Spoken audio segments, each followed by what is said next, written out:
บสวัสดีค่ะวันนี้มาตามเป็นเลขเพื่อนบ้านนะอาจารย์เนาะเศร้าลงไปแล้วเนาะอาจารย์ครับผมคำโค้งเนาะครับวันไทยเขาลงไปตัวนั้นก็เฮืออาจารย์อันเจ้าศูนย์หาบ่905นะอาจารย์เนาะครับโอ้ยเนี่ยกำลังไปวิ่งตัวละหมื่นล่ะวิ่งหาก็วิ่งเก้าโอ้ยอาจารย์เอ้ยว่ากันพ่อกสอาจารย์เอ้ยสุดเข้าเมียพลังได้มาหัน500ได้อันของอันแม่นของออมสินอาจารย์ออมสินวันสิ้นเพิ่นก็ซื้อเพิ่นมากแห้งกันมากเก่าก็มานี่เรามากเราซื้อโลดครับผม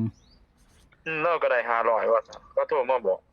ครับไปออกออมสินอาจารย์09เตรียมๆเลยแม่นเข้ากันได้กันอยู่ของคนมีเงินเลยซื้อใส่กันโลดเนาะเป็นอาจารย์เอ้ยไอ้ชาบ่มีเงินต้องไปซื้อไว้ซั่นอาจารย์แม่นซื้อเพิ่นดวงเขาครับคันมาเฮาไปซื้อจังได๋นึงเพิ่นนี้แม่นบ่เนี่ยอาจารย์มันไปออกใส่แต่คนมีเงินจังซั่นล่ะจังว่าวันนี้ก็อยู่กับผมนี่หลายอย่างกันเนี่ยนะครับเป็นเพื่อนบ้านนะอาจารย์เนาะจัดเต็มแล้วบ่เจ้านี่ไทยนี่เต็มเลยอาจารย์เอียดแล้วบ่จัดเต็มจัดเต็มกระเป๋าเกี่ยงเลยยังไม่ร้อยเลยอาจารย์ให้มีโชคมีไส้ให้ได้กันทั่วหน้าสาธุให้มีโชคแต่ว่า05เนี่ยฝรั่งซื้อตัวละ 2,000 ไว้ล่ะผมไปนัก95นะอาจารย์เพิ่น95เพิ่นก็นัก05อัน50เพิ่นก็นักซื้อเบิดใบหมื่นกว่าเพิ่นว่าเลขตัวนี้เพิ่นว่าเลขไทยก็ซื้อเพิ่นว่าเพิ่นเบาลงเนี่ยที่เพิ่นไปได้ออมสินครับผมเพิ่นก็มานัก05ว่าซั่นหรือว่าไป5,000ละตัวเดียวนี่5005ครับเขาเรียกเขาเลยอาจารย์ให้วิ่งตัวใดครับผมอัน8กับ6เด้อ8กับ6เนาะอาจารย์เนาะครับ8กับ6 87 85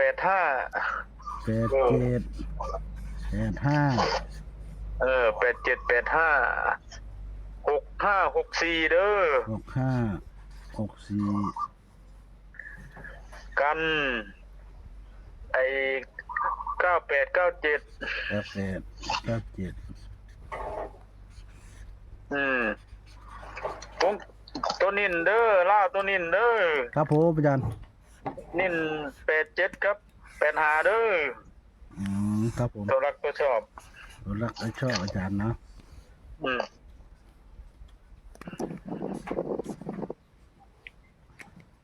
นะครับก็อาจารย์ให้มาแล้วเด้อนะครับสำหรับเพื่อนบ้านฝั่งลาวนะครับมี8มี6บนล่างเนาะไม่ตื่นเนาะจะ87 85 65 64กัน98 97นะครับประมาณนี้นะครับเป็นเลขเพื่อนบ้านเนาะอาจารย์ครับเพื่อนบ้านฝั่งลาวเนาะนะครับตามนี้เด้อนะครับมักตัวใดชอบตัวใดก็ลองเบิ่งวิ่งเด้วิ่งอาจารย์เขาดีเด้เนาะอาจารย์ช่วงนี้บ่หลุดตลอดบ่หลุดจักเที่ยเนาะช่วงนี้เนาะ2อาทิตย์แล้วครับครับผมต้องประกบครูแน่ทั้งวิ่งแน่บางช่วงนี้ก็พอดูอาจารย์แล้วครับว่ากะเบิ่งเอา6กับ9เบิ่งเอาเด้อครับดูเนาะอาจารย์ช่วงนี้เนาะแม่นักเสียมันจะกลับนักเสียก็60ก็เป็น90แม่นอาจารย์อาจารย์ดูได้ช่วงอัน98ก็เป็น68จังซี่หั่นดูตัวนี้นะพิจารณาเอาครับผมมีคิด9ทิศ6อ่ะครับเอาเนาะอาจารย์เนาะแม่นเลข6นี่ระวังโลดครับร้อนหลายเที่ยแล้วแม่อาจารย์ผมจอดอยู่นี่ร้อนตัวกันจับคู่นี่เขาดีอันเล็กวิ่งจับเขาดีครับ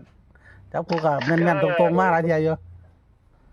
แม่นอยู่โอ้สุด30แล้วมันตรงครับตรงนี่ครับบ่ด้วยนะครับโชคดีเนาะหมอรวยเนาะครับผมขอบคุณเลยนะครับอาจารย์ครับที่แบ่งปันในทางครับสวัสดีครับสวัสดีค่ะนะครับอาจารย์สมัยเนี่ยว้าวเพิ่นเนาะหาในทางนี้ไปพี่น้องพี่เนาะมีทั้งไทยมีทั้งลาวนะครับไทยก็ลงไปแล้วนะครับเป็น905เพิ่นให้มาเนาะส่วนลาววันนี้ก็ให้มาคือกันอีกเนาะต่อเลยนะครับผู้ใดได้ยินได้ฟัง3 โมงซื้ออะไรดอกถ้าอยากซื้อไทยก็ซื้อเบิ่ง905หาด้วยกันด้วยนะก็รอเบิ่งพี่น้องเนาะแต่ว่าลาวเพิ่นให้มาแล้วนะครับทางช่องเฮาก็เอามาแบ่งปัน คือเก่านะครับฝากกดไลค์กดแชร์กดติดตามน้องแม่ตุ้ยเนาะวันนี้ก็ลงหลายท่านหลายอาจารย์ให้พี่น้องซี่เนาะกันสะสมมาแตะโดนนั่นแหละก็ผู้ใดมักตัวใดชอบตัวใดเรียกของเรานี่หลายท่านหลายอาจารย์เลยเนาะแล้วก็ให้3ตัวแตก2ตัวแตกให้รวยๆยกช่องมันเนี่ยให้ได้เฮ้ว่าช่องเฮ้เนาะเด้อเนาะ ถือเลยมันเลยเฮ้มันดีใจค่ะก็ว่าถือคันว่าถือกันไว้ เนาะทางเฮาผู้หาเล่นก็อยากหาตัวดี ให้คน น้องแม่รุ่นเนาะเป็น10กว่ารอบเนาะไม่ตื่นเนาะบ่ได้เนาะ บ่ได้อันทะเบียน อันทะเบียน4ตัวเนี่ยหาให้ไปนำมากันเด้อพี่น้อง เอกสาร ว่าเป็นว่าไปนำในนำอยู่หา6 7เที่ยวพุ่นน่ะบ่ได้จักเที่ยก็ไปอยู่ก็เป็นตุย โอ้นี่2ตัวนั้นมันยังบ่ทำไว้ 89กูว่า89เขาเวียดเนาะก็เพิ่นก็ให้คักอยู่หลายท่านหลายจานตามให้นะครับบางท่านที่ก็บอกตามเพิ่นนี่แล่นให้ตลอดแล้ววะบ่ค่อยนั่นเด้เนาะเจ้าน้อยเจ้ามันสิตามบ่ได้อีหลีนำไม่ตื่นเนาะบ่แม่นว่าใส่ใจพี่น้อง FC ได้ใส่ใจอยู่นะครับแล่นหายหาพอด เดี๋ยวก็อยากตามอาจารย์นั้นอาจารย์นี่ เฮาก็แล่นให้เนาะ ค่ะ ไอ้ติ๋มจะไปถามไป โอ้บ่เห็นหอดสน บ่เฮ็ดสน ไปพุ่น แต่หาเที่ยวอะนะครับว่าอยู่บ้านเนาะแม่ติ๋มบ่ค่อยอยู่บ้านเนาะพี่ถามหาหลายอยู่ บ่ค่อยว่าง คนฟันแม่นเลยเขาว่าฟันเนี่ยเนาะเนี่ยเนาะ บ่มีเวลาฝันสิ เฮาก็ นอนดึก เฮาก็เป็นผู้หาเนี่ยก็บ่ได้ฟันแม่นก็อยากไปหาให้เด้ไปแล้วท่านหลายคนเนี่ยดอกทั้งเรื่องหาเนี่ยพี่ก็โอ้ก็คอมเมนต์มาขอเพิ่นขอผู้นี้นะทั้งเฮาก็เอาขอมาก็จัดให้นะแม่ตุ้ยเนาะวันนี้ก็ลองเบิ่งนะครับสำหรับในทางของอาจารย์สมหมายเด้อนะครับ เพื่อนบ้านฝั่งลาวเดี๋ยวบ่หลายตัวเดี๋ยวให้แม่ตุ้ยเพิ่นเว้าสู่ฟังว่ามีตัวใดแน่เอาแม่ตุ้ยเว้าฟังหน่อยมีตัวใดนะครับ เอามีวิ่ง8กับ6บนล่าง จับคู่8 7 8 5 6 5 6 4ตัวกัน98กับ97เพิ่นเน้นที่8 7กับ8 5เนาะตัวเพิ่นเน้น ไปโชคดีน้ำอาจารย์สมหมายเด้อเนาะ ค่ะ ได้วิ่งหาตัวใส่เด้อพี่น้องนะครับจะวิ่งเพิ่นแม่นเด้เนาะ ได้วิ่งบ่หลุดจักเที่ยเลย บ่ค่อยหลุดเห็นว่าโดนแล้วเด้เพราะว่า2 อาทิตย์แล้วอาจารย์ว่า สำหรับผู้มักวิ่งมักเล่น ติดตามดีๆนะครับอาจารย์สมหมายเนาะ ค่ะ วันนี้ไทยก็มีนะครับคงจะสมหวังผู้ขอไทยอาจารย์เนาะ